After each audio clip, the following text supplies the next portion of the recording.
lípido relaciona las unidades básicas.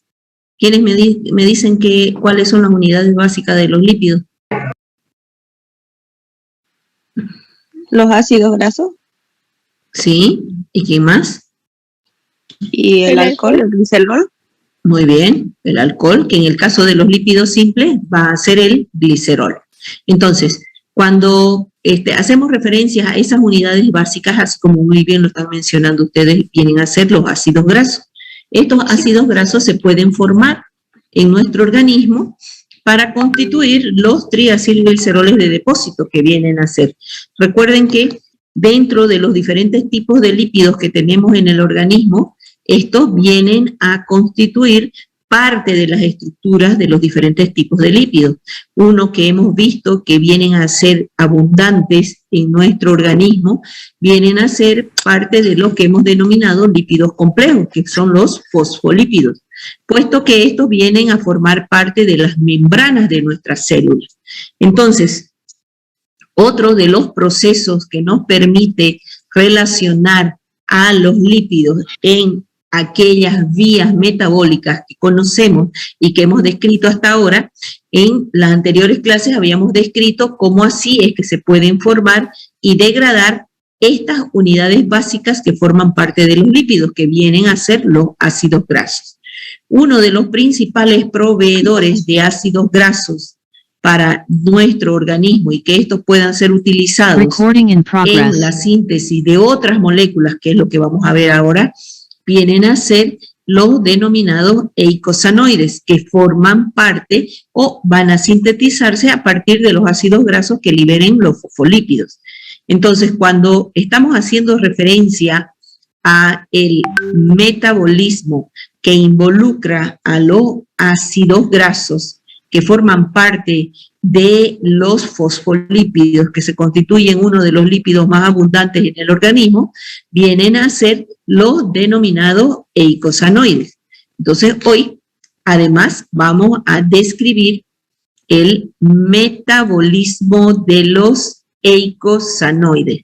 Ya su denominación nos hace referencia a una de las características estructurales que presentan estas moléculas. La liberación del ácido araquidónico o de otros ácidos grasos insaturados de 20 átomos de carbono, como ser el icosatrienoico o el ecosapentanoico, de las reservas hísticas de nuestro organismo, se constituye la primera fase en la síntesis de los denominados eicosanoides, que son las prostaglandinas, los tromboxanos y los leucotrienos.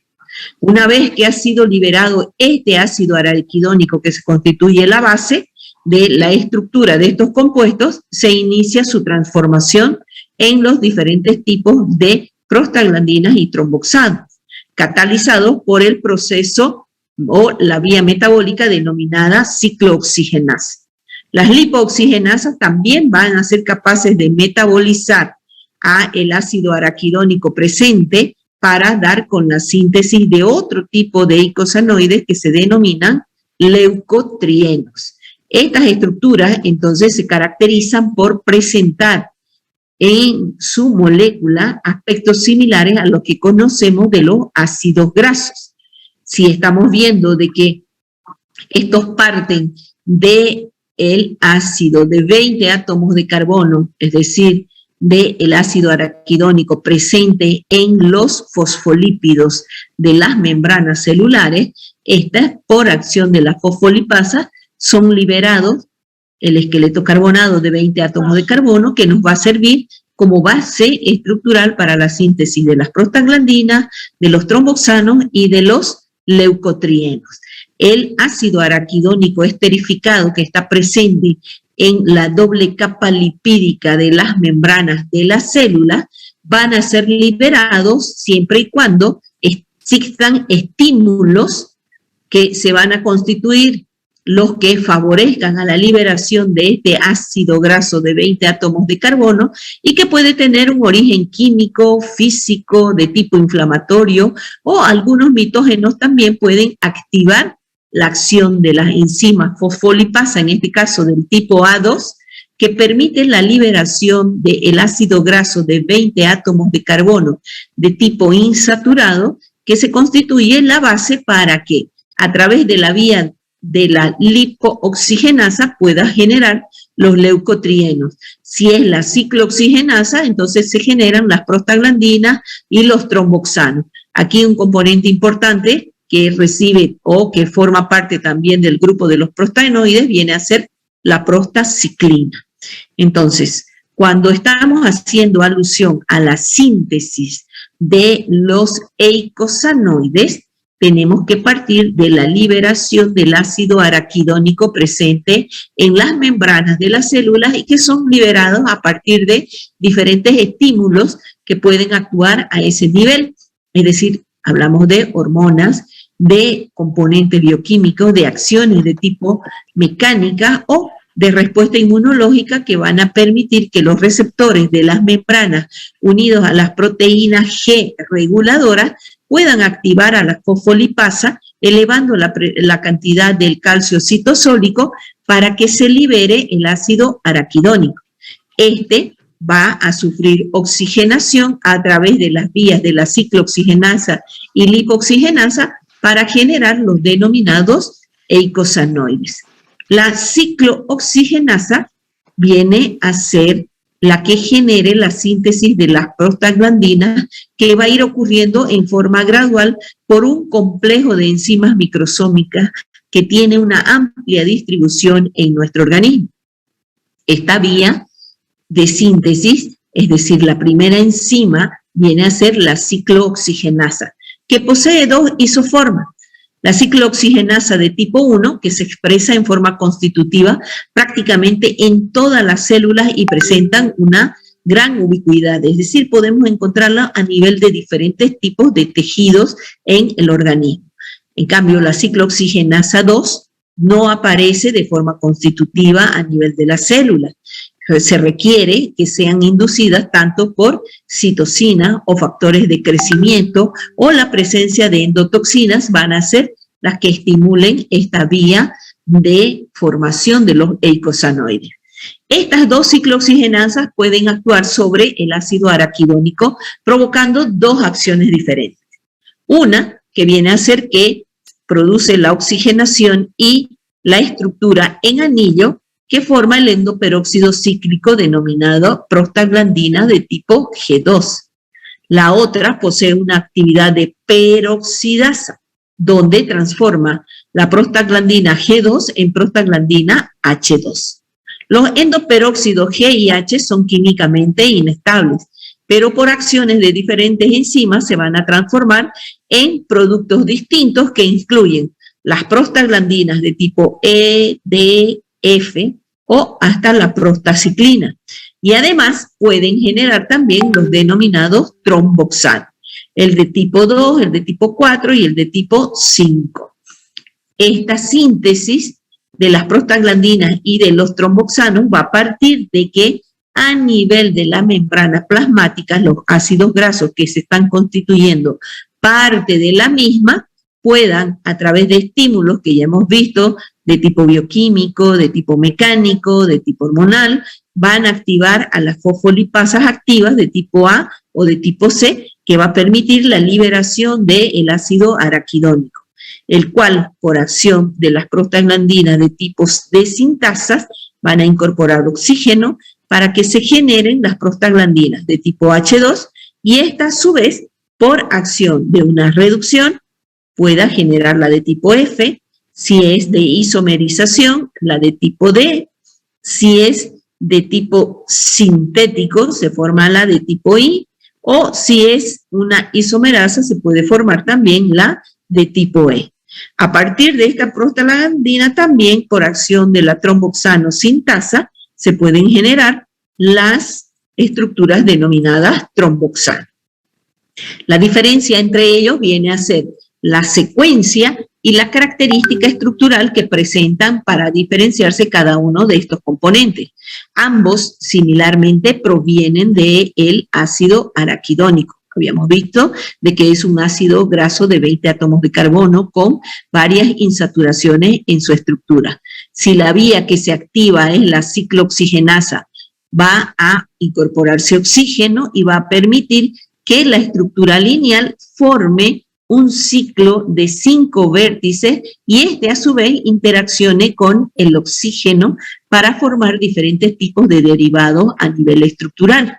Esta se denomina la prostaglandina de tipo G2, la cual por acción de una prostaciclina sintasa o una peroxidasa va a poder generar diferentes componentes. Inicialmente se va a formar la prostaglandina de tipo H2, que si ustedes observan la secuencia o la presencia de el oxígeno o la modificación a nivel de la estructura de los dobles enlaces va a generar diferentes componentes. Esta prostaciclina de tipo H2 por acción de una sintasa a la prostaciclina genera la estructura que es conocida también como uno de los grupos importantes de los eicosanoides, que viene a ser la prostaciclina. Si lo que actúa es una peroxidasa, entonces vamos a poder formar el componente que intervenga en su estructura incorporando el grupo aldehído hacia la molécula.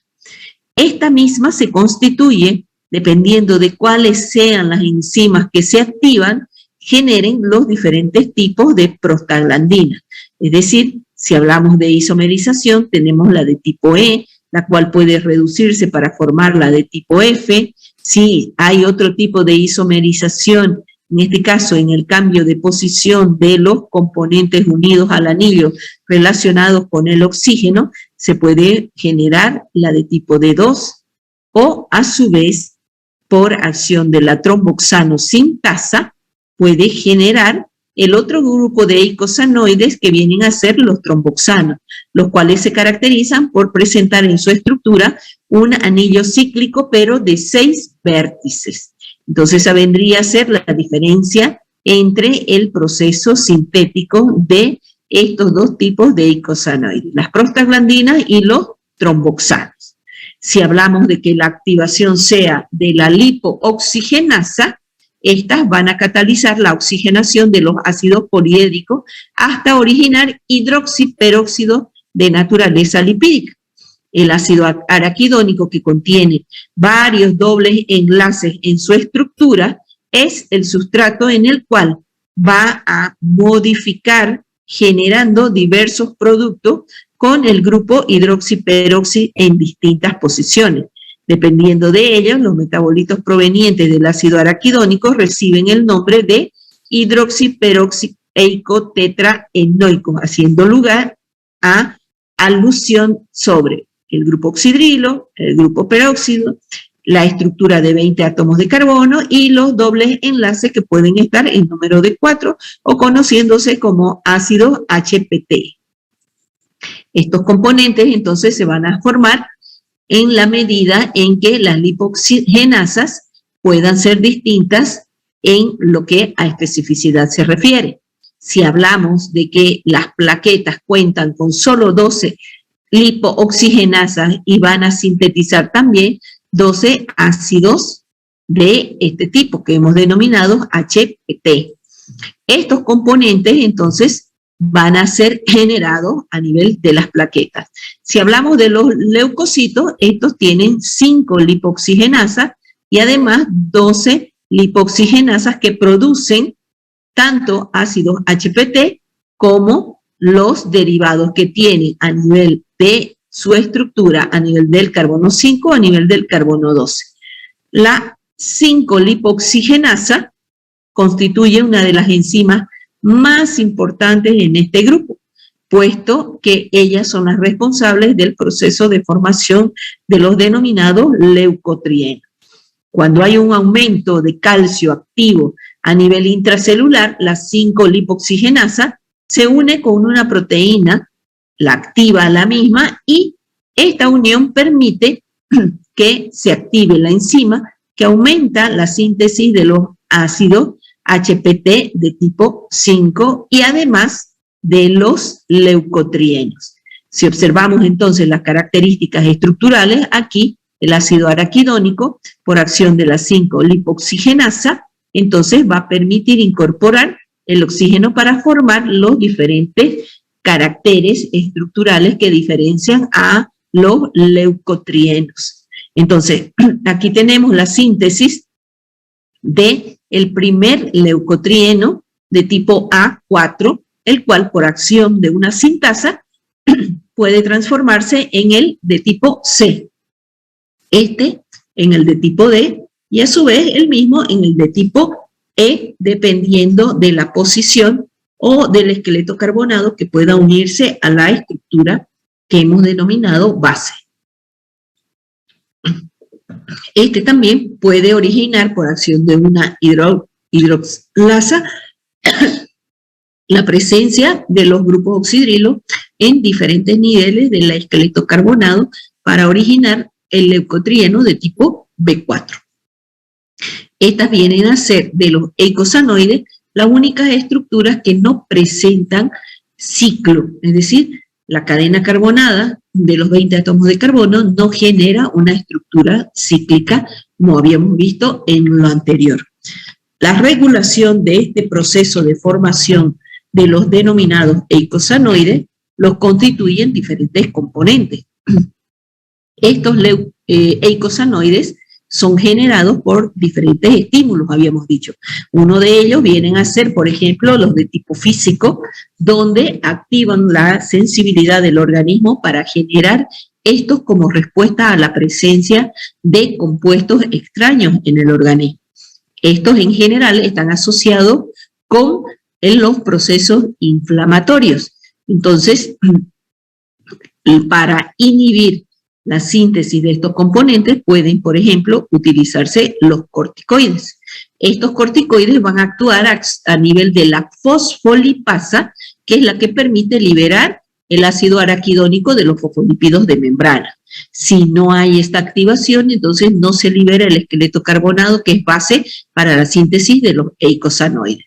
Si esto ha ocurrido, se puede inhibir el proceso de la lipooxigenasa por la presencia del venosaprofeno, por ejemplo. Este va a inhibir este proceso y por lo tanto la formación de los ácidos HPT y por lo tanto los leucotrienos no van a poder formarse.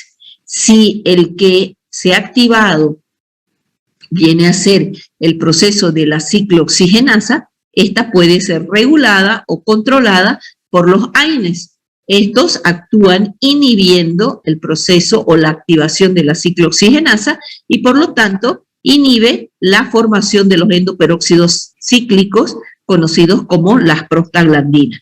Y a su vez estos van a quedar inhibidos también cuando hablamos en relación a los tromboxanos.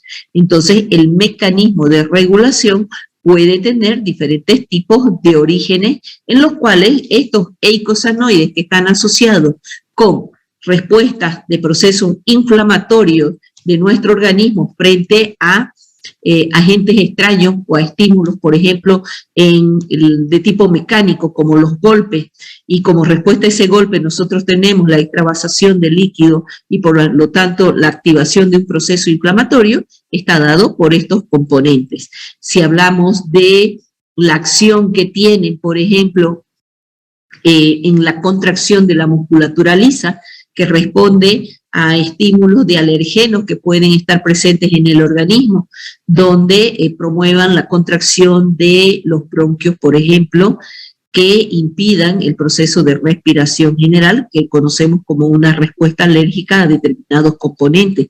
Se produce una inflamación y esto va a obstruir el paso del oxígeno.